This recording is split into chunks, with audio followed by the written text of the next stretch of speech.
News नशा, आदत हर खबर की। कौन बनेगा स्पीकर, ये सवाल बड़ा बनता जा रहा है। बीजेपी हर हाल में स्पीकर की कुर्सी अपने पास रखना चाहती है और इसके लिए एनडीए के सहयोगी दलों से बात करने की जिम्मेदारी पार्टी ने रक्षा मंत्री राजनाथ सिंह को दी। 24 जून से शुरू हो रहे संसद के सत्र के लिए राजनाथ सिंह के घर बैठक भी हुई थी। संसद सत्र कैसे चले इसको लेकर मंथन हुआ, लेकिन सबकी निगाहें इस और है कि बीजेपी किसे स्पीकर बनाएगी और डिप्टी स्पीकर कौन होगा। 9 जून को नरेंद्र मोदी ने तीसरी बार पीएम पद की शपथ ली। अब 26 जून को तय हो जाएगा कि लोकसभा स्पीकर का पद किसके पास जाएगा। बीजेपी ने गठबंधन में सहमति बनाने की जिम्मेदारी राजनाथ सिंह को सौंपी है। राजनाथ सिंह के घर बैठक हुई थी जिसमें जेपी नड्डा, किरेन रिजिजू, राम मोहन नायडू, चिराग पासवान और लल्लन सिंह समेत तमाम नेता मौजूद थे। जदयू ने स्पीकर पद को लेकर अपना रुख साफ कर दिया है। जदयू के प्रवक्ता केसी त्यागी का कहना है कि गठबंधन की सबसे बड़ी पार्टी का हक स्पीकर पद पर होता है। एनडीए में बीजेपी सबसे बड़ी पार्टी है, ऐसे में स्पीकर पद पर बीजेपी का हक है।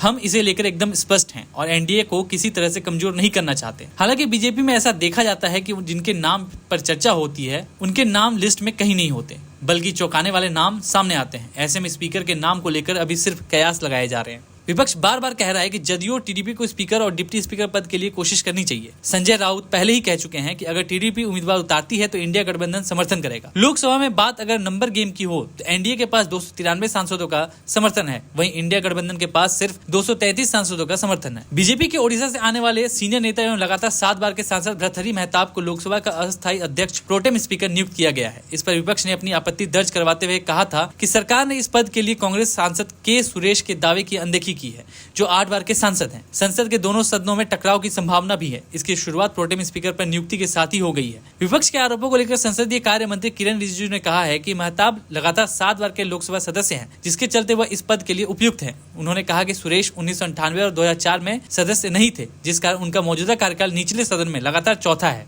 राष्ट्रपति द्रौपदी मुर्मू ने सोमवार को राष्ट्रपति भवन में महताब को लोकसभा के अस्थायी अध्यक्ष के रूप में शपथ दिलाई। इसके बाद महताब संसद भवन पहुंचे और सुबह 11 बजे से लोकसभा की कार्रवाई शुरू की। राष्ट्रपति द्रौपदी मुर्मू द्वारा 18वीं लोकसभा के लिए प्रोटेम स्पीकर के रूप में भर्तृहरि महताब की नियुक्ति का बचाव करते हुए संसदीय कार्य मंत्री किरेन रिजिजू ने सोमवार को कहा कि भारतीय संसद के इतिहास में यह कभी कोई मुद्दा रहा ही नहीं। रिजिजू ने कहा, परंपराओं के अनुसार यह कोई मुद्दा नहीं है। मैं राष्ट्रपति भवन में होने वाले शपथ समारोह के लिए प्रोटेम स्पीकर भर्तृहरि महताब से अनुरोध करने आया हूं। कार्य मंत्री ने आगे बताया कि प्रोटेम स्पीकर की नियुक्ति पर सभी ने अपनी सहमति जताई। रिजिजू ने कहा, मैंने सभी नेताओं से मुलाकात की। अभी मैंने डीएमके संसदीय दल के नेता टीआर बालू से मुलाकात की। सभी इस बात पर सहमत हैं कि प्रोटेम स्पीकर भारतीय संसद के इतिहास में कभी कोई मुद्दा नहीं रहा और प्रोटेम स्पीकर की नियुक्ति मूल रूप से नवनिर्वाचित सदस्यों को शपथ दिलाने और नए अध्यक्ष के चुनाव में मदद करने के लिए होता है। रिजिजू ने एक्स पर लिखा, 18वीं लोकसभा का पहला सत्र आज 24 जून 2024 से शुरू हो रहा है। मैं सभी नवनिर्वाचित माननीय सदस्यों का स्वागत करता हूं। मैं संसदीय कार्य मंत्री के रूप में सदस्यों की सहायता के लिए हमेशा उपलब्ध रहूंगा। मैं सदन चलाने के लिए समन्वय की सकारात्मक रूप से आशा कर रहा हूं। मैं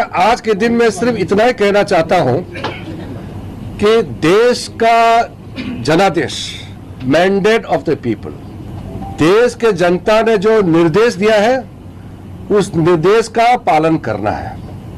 जिसको सरकार में बैठ करके काम करने का संदेश और निर्देश जनता ने दिया है उसको सरकार अच्छी तरह से चलाना है।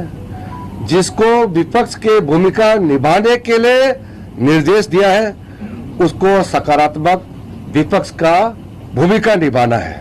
चाहे पक्ष हो विपक्ष हो, सबका योगदान चाहिए पार्लियामेंट चलाने के लिए। पार्लियामेंट में हर एक मेंबर का रोल है। छोटे छोटे पार्टी भले ही एक सांसद, एक ही एमपी हो, उनका भी उतना ही रोल है जो बड़ा पार्टी का रोल है।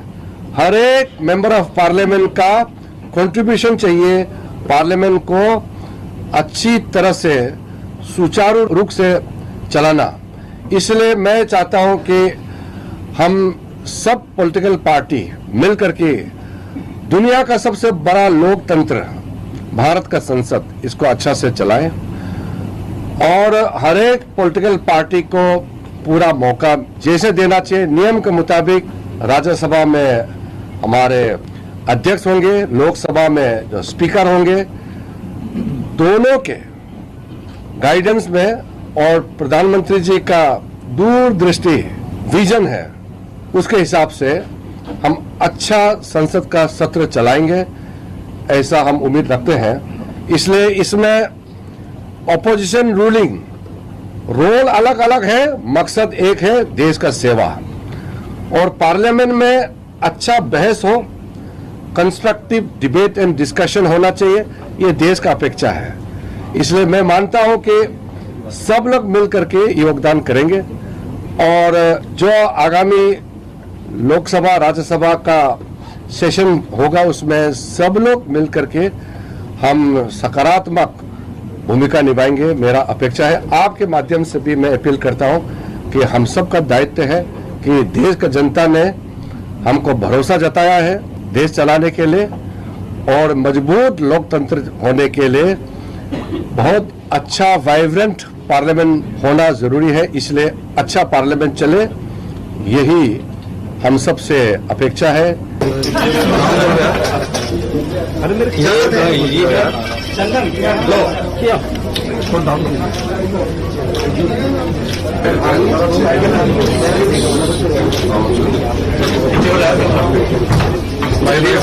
हो गए हैं।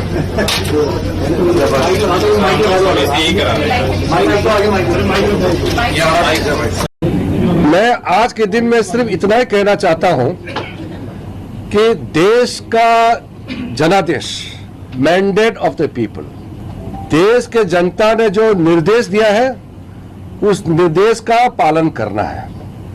जिसको सरकार में बैठ करके काम करने का संदेश और निर्देश जनता ने दिया है उसको सरकार अच्छी तरह से चलाना है। जिसको विपक्ष के भूमिका निभाने के लिए निर्देश दिया है उसको सकारात्मक विपक्ष का भूमिका निभाना है। चाहे पक्ष हो विपक्ष हो, सबका योगदान चाहिए पार्लियामेंट चलाने के लिए। पार्लियामेंट में हर एक मेंबर का रोल है। छोटे छोटे पार्टी भले ही एक सांसद, एक ही एमपी हो, उनका भी उतना ही रोल है जो बड़ा पार्टी का रोल है। हर एक मेंबर ऑफ पार्लियामेंट का कंट्रीब्यूशन चाहिए पार्लियामेंट को अच्छी तरह से सुचारू रूप से चलाना।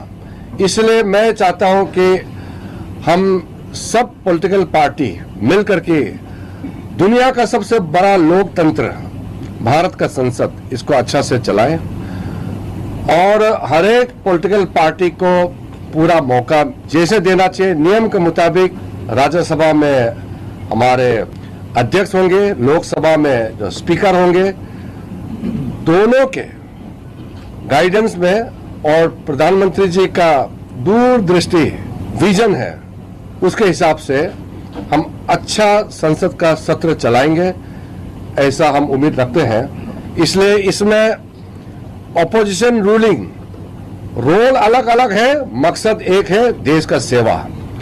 और पार्लियामेंट में अच्छा बहस हो, कंस्ट्रक्टिव डिबेट एंड डिस्कशन होना चाहिए, ये देश का अपेक्षा है।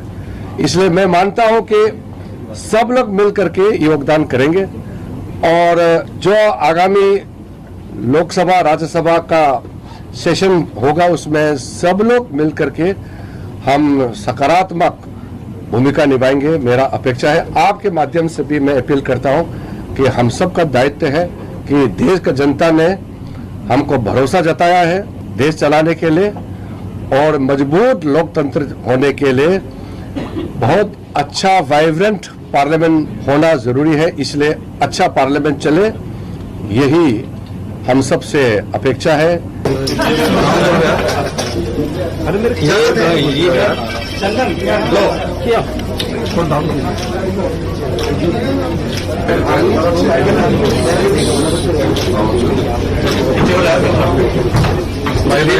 हो गए हैं।